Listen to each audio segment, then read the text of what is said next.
It's a beautiful morning, but what is this? There's frost.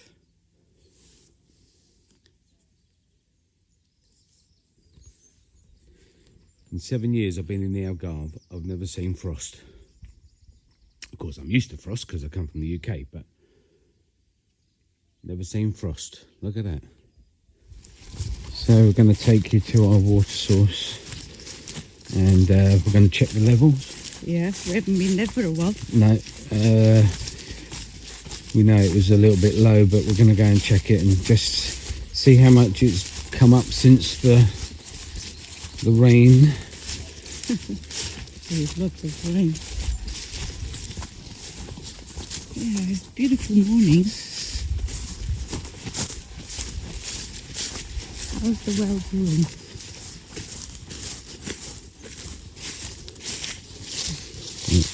Oh wow. Oh gosh. Yeah, the well is full. I don't know if you can see that, but it's pretty full. Yeah, me too. Need to cut these brambles. Oh, the persistent dog barking. I think he left home. He's hunting today.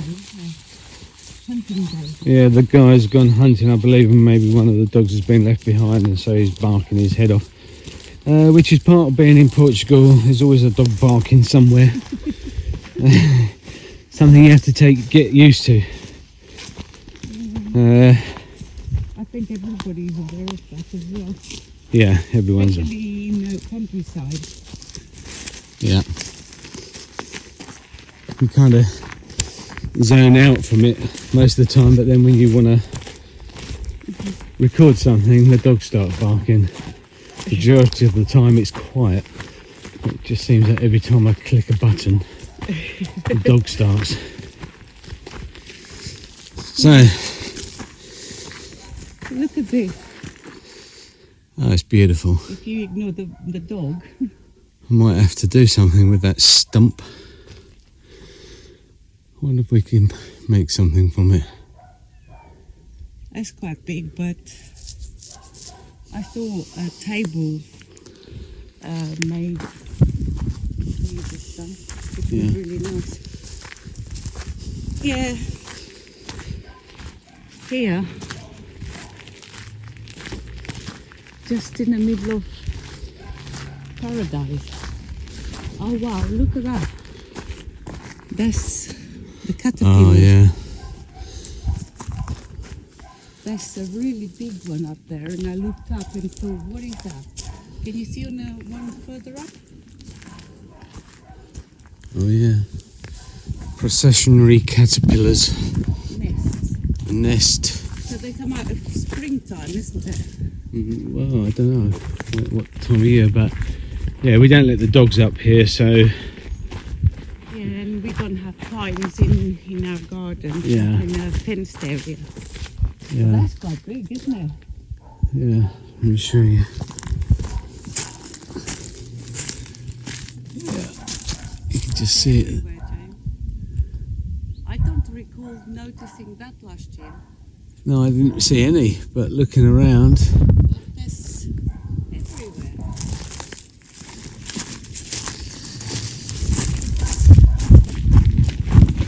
And then here comes the wind. Contending with the wind, the dog barking. We'll get there somehow. Oh, the sound of nature. Here's our water source.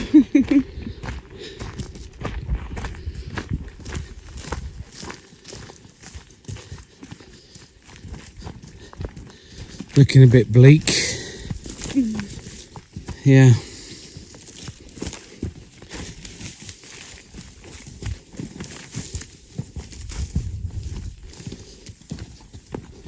Only joking, of course. Right, so Christina, why did we move to Portugal? Well, Do you want me to pull you up this hill?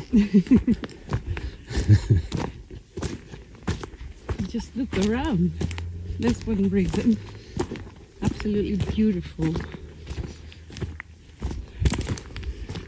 I'm very grateful for everything, but there were a lot of reasons.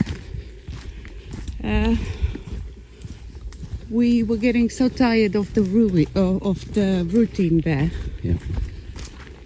and looking forward to the retirement age, which back then was still a few years. Yeah. So We'll stop. yeah, was it back in 2014? We came with my oldest son to look for venues for his wedding, and we stood on the top of this beautiful venue on a rooftop and looked around and said, wow, this looks beautiful.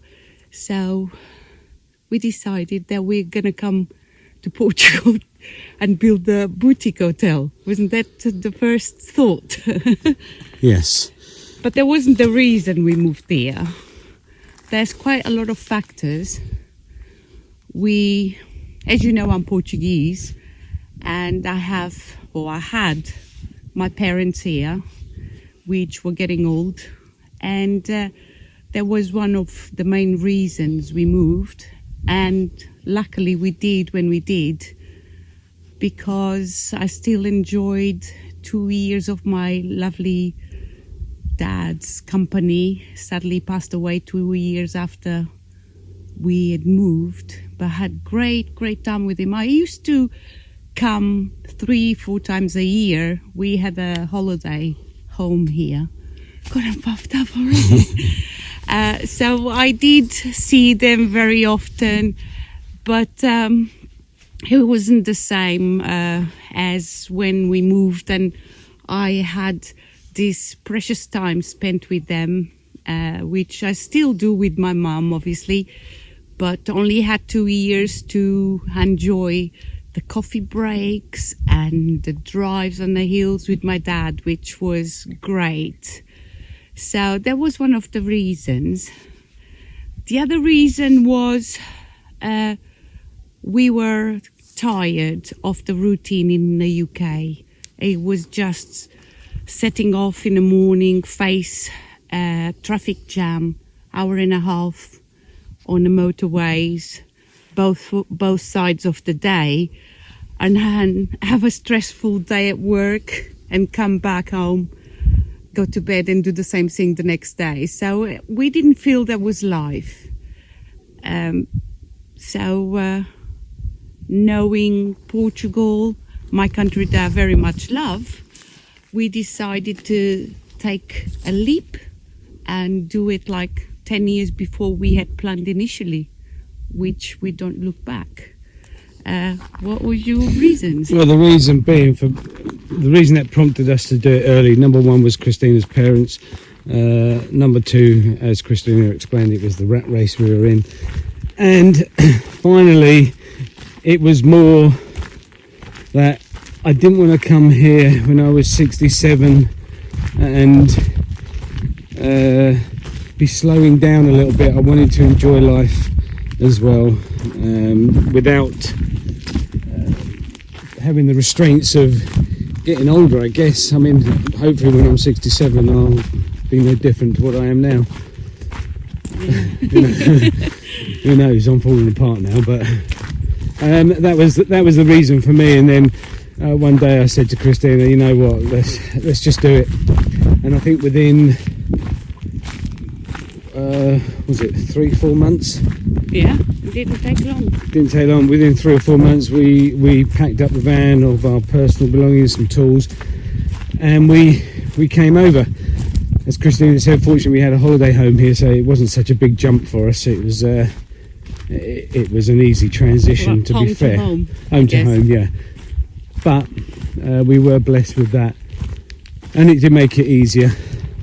Another reason is, in the 30 years that I lived in the UK, I never forgot how beautiful my country was, and in my mind I always knew that I would want to grow old back in Portugal, because every time I used to come here, totally recharge the batteries, come back to the UK all refreshed, a bit of sunshine and take a breather, look around, and just felt, wow, definitely gonna come back. And maybe even just the fact that where I grew up and how I was brought up, it was so close to nature all the time. And in the UK, I was on the outskirts of the city, and life was very, very different to what I knew back home. So I guess coming back here is try to recreate what I knew when I was younger. So for me, coming here was I said earlier, was easy. One of my biggest regrets is I'm not fluent in Portuguese right now. I do understand what's being said. I get the gist of all conversations. Well, I say all the conversations, personal conversations I struggle with, but things that are... Well, in general conversations, I understand what's being said. I have a vocabulary as such that gets me by, but when we came here, most people in the Algarve, or a lot of people in the Algarve, speak Portuguese. Obviously. Most people in the Algarve speak English. A lot of people in the Algarve speak English, and they actually like you to talk to them in English, and I think it's because they like to learn. And many a time we've been out and about and Christina starts talking in Portuguese and they say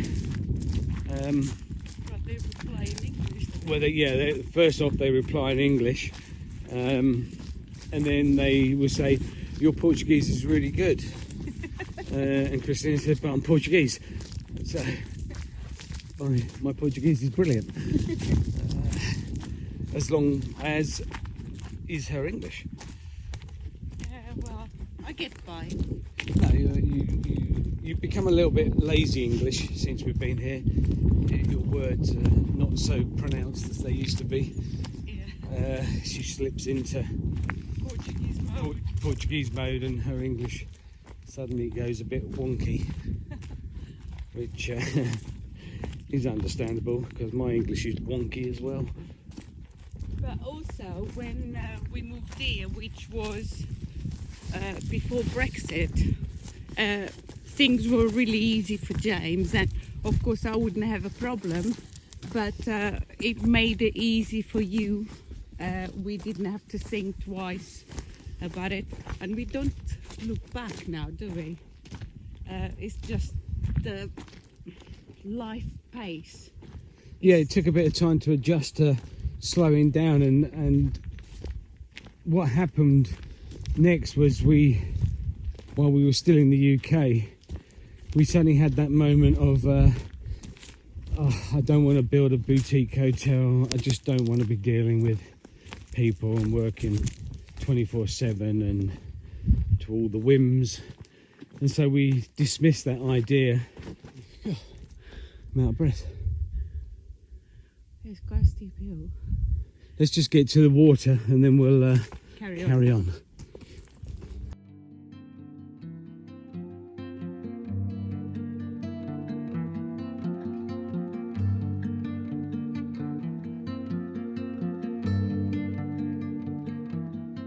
Okay, here we are.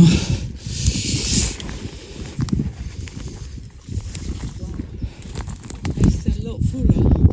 Yeah. Let's go around that side. Yeah.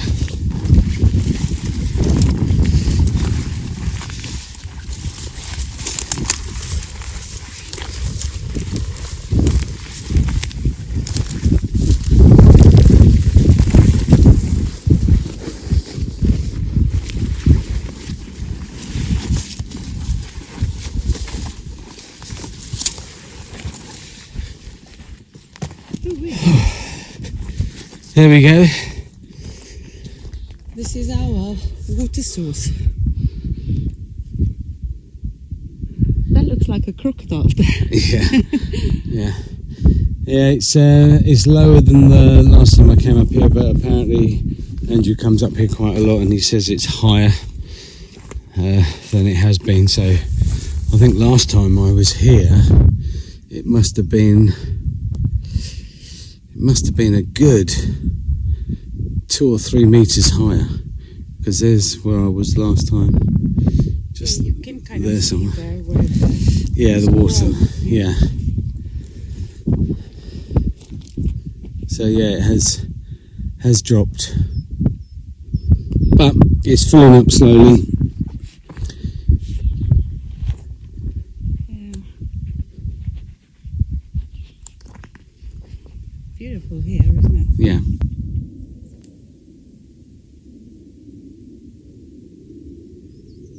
How beautiful is this? Something we haven't shown before, but I'm not actually sure how far away we are from this. About 2 kilometers. I think the pipe runs about 2 meters. 2 kilometers. 2 meters, yeah. Yeah, we don't live just there. It's about 2 kilometers away, and I have a pipe that goes all the way to our house, which is fantastic. This is an absolute bonus and a fantastic resource that we're blessed to have. Definitely. Yes. So we're from one extreme to the other. We're now 25 minutes away at the beach, and we shall continue about our Journey journey here. Where were we? I think we had said that we decided not to build a boutique hotel. Oh yes, so that idea came from that beautiful venue that we saw, and we decided that, well, we thought that we would like to do something like that. Yeah, and then we decided against it due to Stress, I think, and being working 24 hours, which would be more than what we were working in the UK. So that quickly went out the window. Yeah. Totally dismissed the idea of building a boutique hotel. Yeah, the thought of somebody moaning at me about their lobster just really like, yeah, I don't want to do that. So we packed the van, we hired a van, packed it of our personal belongings, some tools and a mattress. And we drove to Dover. We were due to go to Calais, but that got diverted to Dunkirk. So we got to Dunkirk, I think it was because of strikes or something. There was something going on. Strikes in Calais. And then we took a leisurely drive through France, which I have to say was absolutely amazing. It was epic. It was fantastic. We put on the sat nav, no tolls. We had we were in no hurry, and we just went the A roads, and it was just amazing. You know, we didn't book any hotels to stay in. We just eventually, when we came across one, when we'd had enough of driving, we stopped.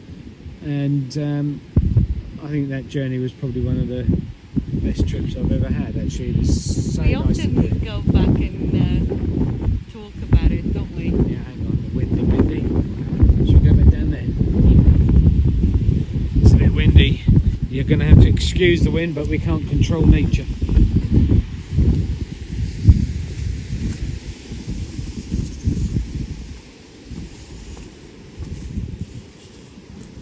Careful.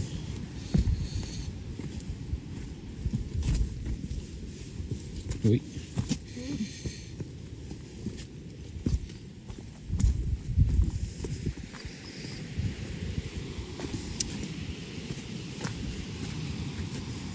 There we go, nice bit of greenery. Yeah. So, where were we? Yeah, epic journey. Epic journey. Went through France, went through the Pyrenees, and then into Spain. Of course, Spain was quite a surprise for me because, like most people, we only know the coast. Yeah. And that is totally different. It's a bit like here really, is totally different to inland, and Spain was barren. It was vast. It was vast and barren, but we finally got through Spain and landed up in Portugal, somewhere in the middle. Yeah. Can't remember. Close to right. Badajoz. Right. And we crossed in the evening, didn't we? Yeah, we crossed over in the evening, and then we found a hotel which was like a castle. In the middle of nowhere. In the middle of nowhere, we found a hotel, had a fantastic meal there, and this hotel was like it was permanently set up for a wedding. I mean, when we went for breakfast in the morning, it was like we're at a wedding venue. It was just bizarre. You know, all the fancy stuff you have at a wedding was on our breakfast table. But you remember the motorway right near it, they had no cars at all. Yeah, no cars. Now this was my first experience of Portugal Up north or in the centre on the Spanish border, and it was fantastic. The drive down into the Algarve was just lovely. I mean, it was just fantastic, and I really want to explore Portugal a bit more. In time we will. Yeah. You know, I wouldn't mind getting a camper van and just take a just going off and trip. explore. So we then turned up and we unloaded our stuff. Went and bought a car. Bought you a car, and then hung around for a week. No, actually, about 5 days we hung around, and then we had to return the van back to the UK. So we drove back up to Santander, which, again, when we arrived, it was July. It was just so hot, absolutely scorching hot. But north of Spain, when we went back, drove to Santander, it was over 50 degrees. Yeah, in the van it was reading 50 degrees. I don't think it went any higher than that, but I've never experienced heat like it. We saw some wildfires, tornadoes, you name it, everything was going on that journey. Yes, back to the UK, and then we flew back again to start our new life, which now we still didn't have any plans. No. So we then we took a couple of months of just doing nothing. Just going to the beach, relaxing. It was just fantastic. Trying to adapt. Yeah, trying to adapt.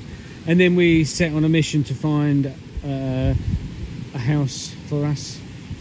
And we went wrong there, didn't we? Yeah. Yeah. We knew what we wanted, but we didn't actually go. It didn't actually go to plan. We wanted. Well, we wanted a house with a bit of land. Yeah, we wanted a house, some land, all those sort of things. But we landed up buying a villa that needed some restoration. It wasn't too bad. No. And the house was lovely, so we renovated that, and then sadly, your father died. Yeah. And so we along with the family moved Christina's mother into an apartment in Sunbrass, which is a town where we were living, and we decided then that we would buy the family home. Yeah, my dad had built that. Took him many years because he used to just build it at weekends, and we thought that was going to be our house, our home.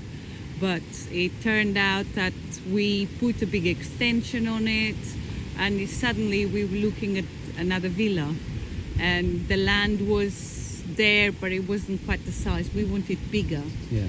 So bigger land, smaller house. Yeah. So we then sold that. We never moved in it. So we sold the villa, and then my parents' house we sold as well, and we set on a quest to find the right home. Yes.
not too bad.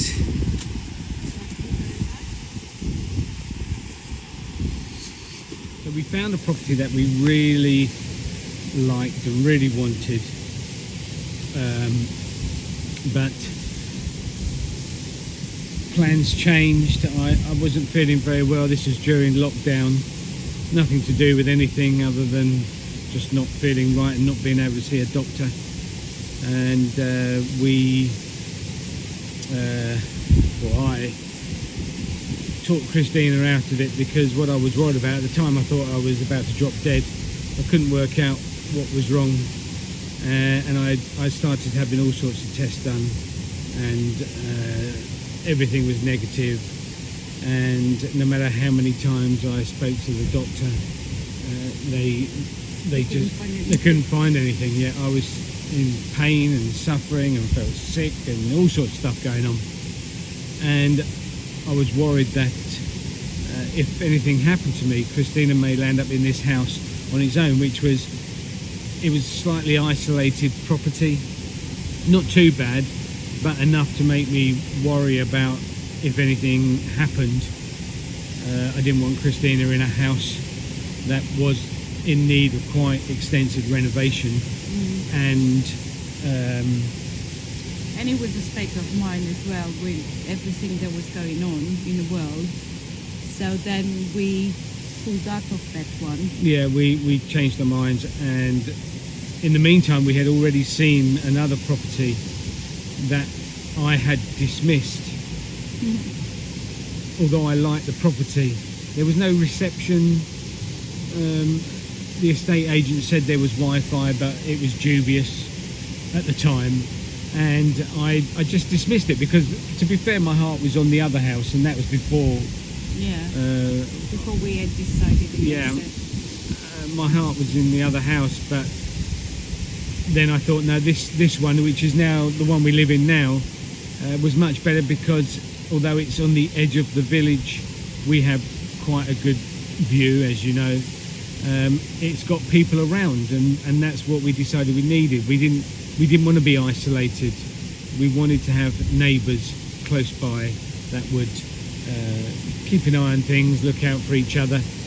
Yes, they do, actually. And if anything did untoward happen to me, then I felt safe in the knowledge that Christina would be okay there. Fortunately and embarrassingly, there was nothing majorly wrong with me.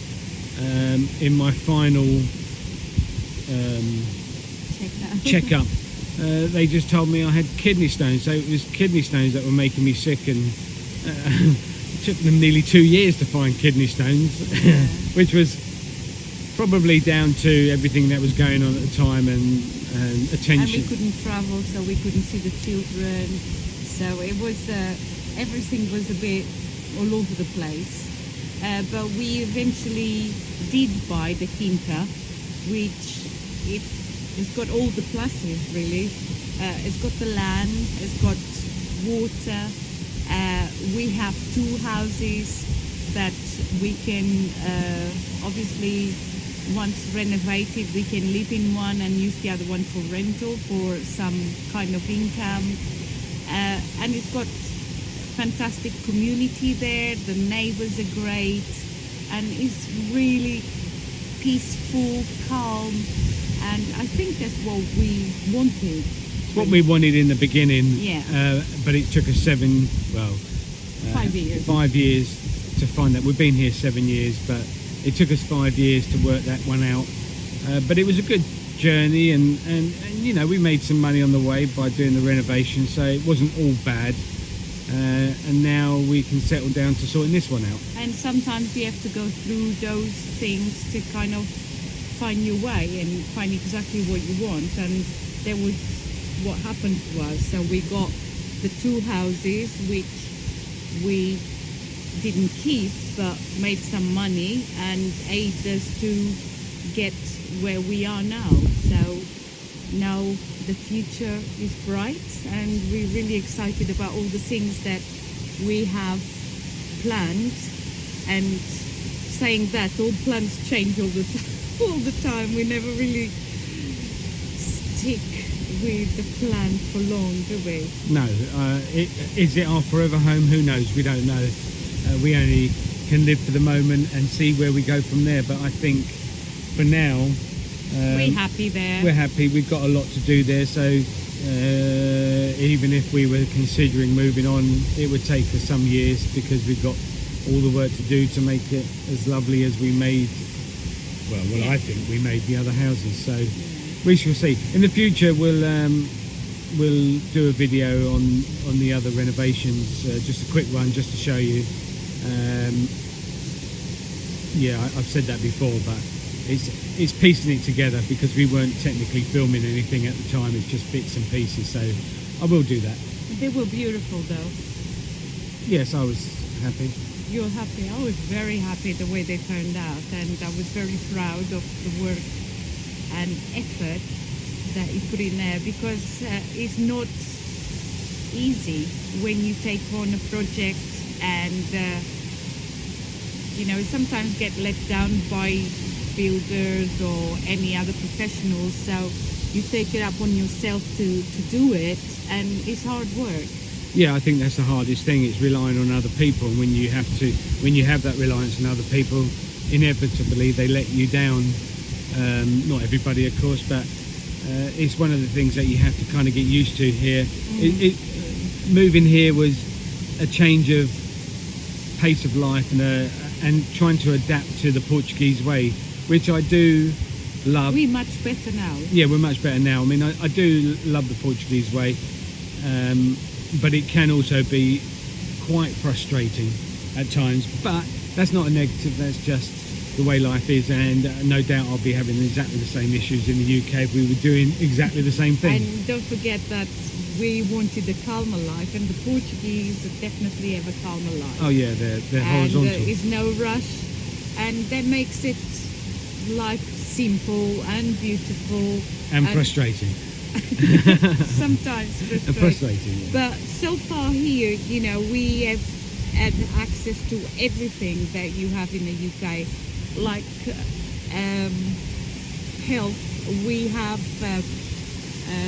the healthcare is great. But we have health insurance, and we never really used it.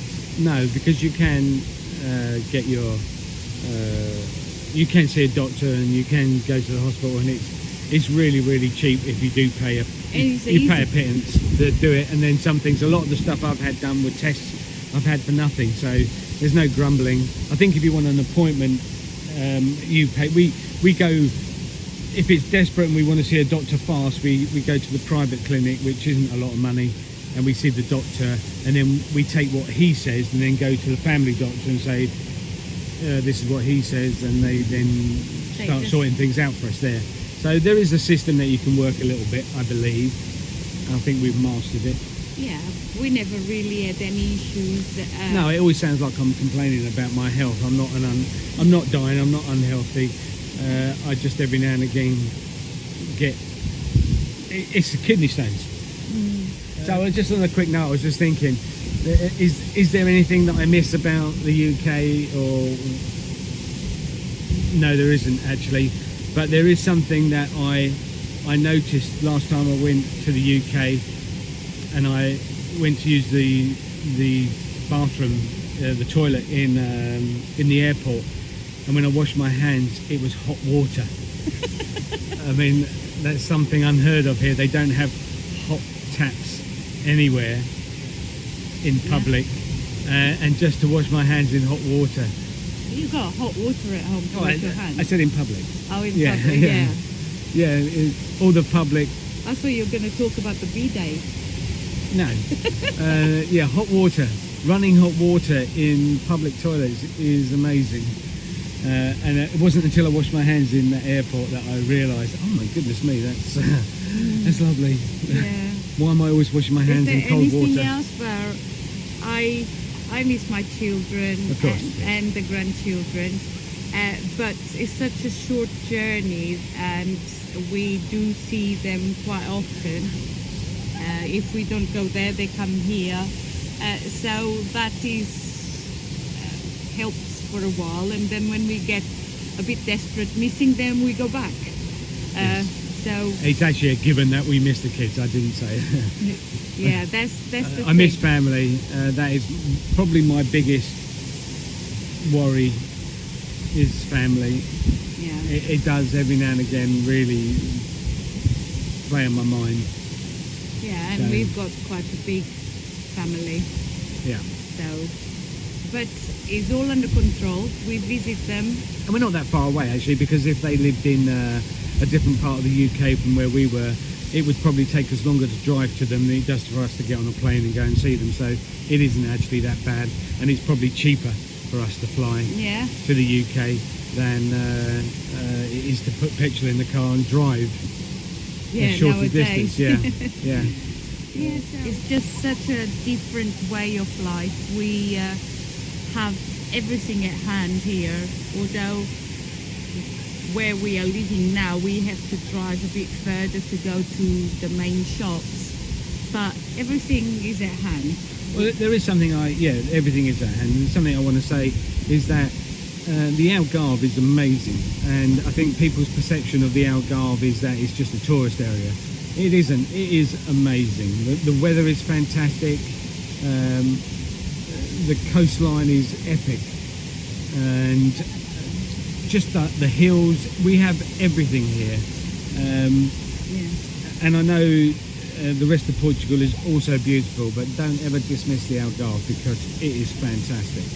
It's so lovely. And it's not just about the beach, is it? No, it's not. There's Because so many places. You drive 10 minutes inland and you come with some beautiful, magical places that it takes my breath away still when we go places that we haven't been for a while, or we haven't been to. It's just amazing, and you can breathe without rushing to be somewhere. The only traffic that we get here is sheep, really, on the roads. It's a different case in the summer, because this part of the Algarve in July and August is very busy with tourists, but we far enough to not even feel that. No, we don't notice it. So we come down and have our swim and go home. Yeah. So yeah, it's just stunning. I wouldn't change it for anything else, any other place in the world. No. Right, is that it? That's You done? it. Okay, on that note, ciao ciao.